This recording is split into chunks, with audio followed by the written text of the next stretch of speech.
If you guys are not aware, Dragon Age The Veilguard has apparently become a big winner, a massive winner, right? The game that completely died off of the face of the earth, the game that Jason Schreier said, get woke, go to the top of the charts, even though he meant to say get woke, go to the bottom of the ditch. Well, apparently, Dragon Age The Veilguard has won big at the world's biggest gaming awards ever.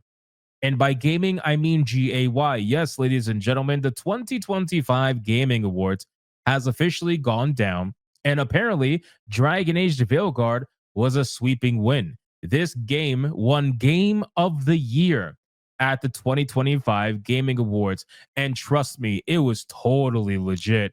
It's not all planned that Dragon Age The Veilguard, the game that made it all about identity politics, suddenly wins Game of the Year at the Gayming Awards. But, it is what it is. So the Gayming Awards celebrate the accomplishments of LGBTQ video games and gamers. You know what's crazy? Accomplishments and LGBTQ video games and gamers is almost an oxymoron. But anyway, that's besides the point. Popular RPG video game. Wow. We're starting off strong with this one. Dragon Age The Veilguard won big at the Gayming Awards on July 8th of 2025. The show, which is available to stream on WoW Present Plus, was running by Gaming Magazine and celebrates the accomplishments of LGBTQ video games and gamers. You know what's amazing to me? So these are the same people that will spend their entire time trying to convince every single one of you that they are oppressed. They want to convince every single one of you that they don't have a lot of opportunities in this ultra white space known as the gaming industry. They try to convince every single one of you that they get nothing but hate. And this is the reason why they need DEI hiring practices, because otherwise they would never get any opportunities. And then these are also the same people who have their own award show. Are you kidding me? Right? This is the problem. This is why when people look at them and they scream, I'm oppressed, you guys just hate us, you guys are oppressing us. And meanwhile, you have your own fucking award show. At what point do we start to sit here and say, okay, maybe you're not exactly oppressed? Maybe you're not exactly, being hated on or what's going on here? Anyway, Dragon Age The Veilguard is a video game created, if you want to call it that, created by BioWare and published by Electronic Arts. The game is the fourth installment in the Dragon Age franchise and has been lauded for being LGBTQ inclusive. Yes, it's been lauded, all right. The game follows protagonist Rook, whose gender identity and sexuality are customizable, as they team up with other characters to stop Solas, an antagonist who wants to destroy the Veil, the only thing preventing dangerous creatures from penetrating their world. Well, you got to be careful, because if you play the game a certain way, it's not just the creatures that are going to be penetrating anything. You got to be very, very careful. Hosted by a drag queen, because of course the Gayming Awards was hosted by a drag queen, and content creator Dier or whatever, and content creator Milde Confetti. Bro, what is with these names? The Gayming Award took place on Tuesday, July 8th at the Abbey in West Hollywood, where Dragon Age The Veilguard took home not one, not two, but three special awards. The first award of the night for Dragon Age was the best LGBTQ character, which went to the game's customizable protagonist, Rook. Bro, how is that even possible? Right? It's a creative character. How is a creative character winning the best character in a video game? How is that possible? How is that? There is no set story for Rook. How? Oh my God. Anyway, Gary McKay, the BioWare general manager and Dragon Age The Veilguard executive producer, said the following: "This is truly an honor, as this award feels deeply meaningful to us as a team." Again, I don't understand how a customizable character managed to beat every other non-customizable character in the other supposed LGBTQ games. That is telling me that those characters are so boring, those characters are so bad, that it takes a character that doesn't have a predetermined story necessarily in order to take home the best gay character award for this particular, this particular award show. This thing is completely and utterly rigged. It's so obvious at this point. You can clearly see it from a mile away, but we're going to pretend like it's not. Just for the comedy's sake, we're going to pretend like it's not. He says, "I want to thank our talented, dedicated writers." Oh, really talented. So talented. They're all out of a job. But, hey, who's keeping track, right? Dedicated writers, all of the programmers, designers, and artists. You know how this should be read? I want to thank our fired, all of the fired who made our character creator possible, and the four fabulous fired who brought Rook to life, and everyone who championed our inclusive approach. This award is a testament to your perseverance, talent, and passion at being fired. And then it says the second award was not directly for Dragon Age The Veilguard, but rather for the voice actor. Oh, of course she did. Of course she did. Right? Of course, Erika Ishi, the one who is currently being talked about because of Ghosts of Yote. Erika Ishi is the one who took home an award for the voice acting of Rook.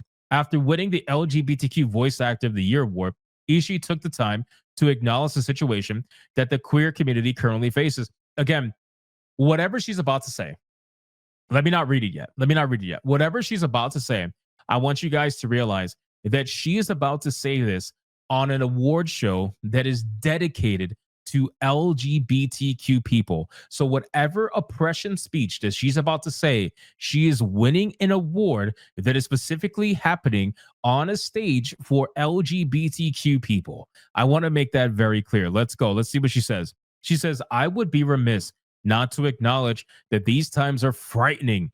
Our community's rights are under threat, Ishi said. But nights like this are important because they remind us what we are fighting for.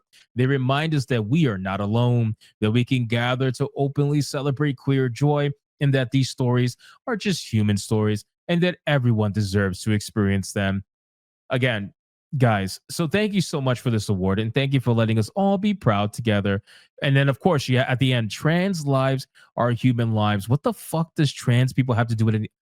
Oh my god, bro, this is so annoying. I don't even know where to begin. Listen, you are saying all of this nonsense. You're talking about your rights being taken away when you are literally on a fucking stage dedicated to LGBTQ people's validation for hours on end for the entire evening. You are being given awards for simply being gay while doing your job.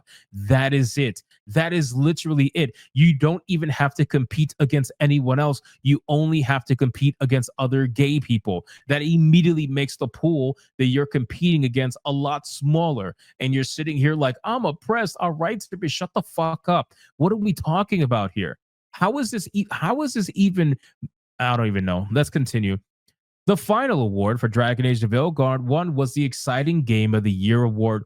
Gary McKay took the stage again, saying thank you so much to our fans and everyone at Gaming Magazine, and most importantly, the entire team behind Dragon Age The Veilguard, who, by the way, all fired for the most part. We couldn't have accomplished this without each and every fired person who contributed to this failed project. The game reflects the passion, creativity, and unique perspectives of every fired person involved. And I'm extremely proud of our failed work. I'm honored to share this flaming award with you all, but you can't because you're all fired. Plenty of other LGBTQ video games related content and gamers got their recognition at the award show, including season 2 of Arcane League of Legends for the LGBTQ Geek Entertainment of the Year award, and The Last of Us Part 2 Remastered for the Gaming Magazine Readers Award. Why is The Last of Us Part 2 still winning awards is beyond me. This game is super old. I don't understand how you are still winning awards now to this day, bro. Can you guys let it go? Can the LGBTQ activist community sincerely just let The Last of Us 2 go? Like, you guys are reliving that spotlight. I don't know how many times now at this point, but you constantly bring it up like, "Oh yeah, we have The Last of Us Part 2. We have that. Yeah. We have Abby, the girl who got railed by a real life rendition of Neil Cuckman. Yeah, we have Abby. Yeah, what do you have? What do you have, Chud? Right? It's like, give it up at this point. So I wanted to bring this story to you guys because I thought it was hilarious, man. I really did. I thought this was honestly one of the funniest things that I've seen in a long time. I don't even want to click this video, to be honest. I'm not even going to bother clicking this video and giving them another view because that's what they want. So congratulations, Dragon Age The Veilguard. You got completely dubbed and ignored in the original Game Awards. You got pretty much ignored in almost all the other Game Awards. But then, of course, when it gets to the Gaming Awards, suddenly you're trying to sweep all the awards. Gee, I wonder why that is. I wonder how that happens. I wonder what is it that the Gaming Award sees in this particular game that no other award show has managed to see. I can only imagine. So you guys can let me know in the comments down below. What do you think about this nonsense? Do you think that they absolutely deserved every single award that they got? Or do you think it's obviously rigged? Because obviously it's rigged. You can let me know in the comments. Thank you guys so much for watching the video. And if you enjoyed it, consider hitting that sub button. And I will see you guys on the next one.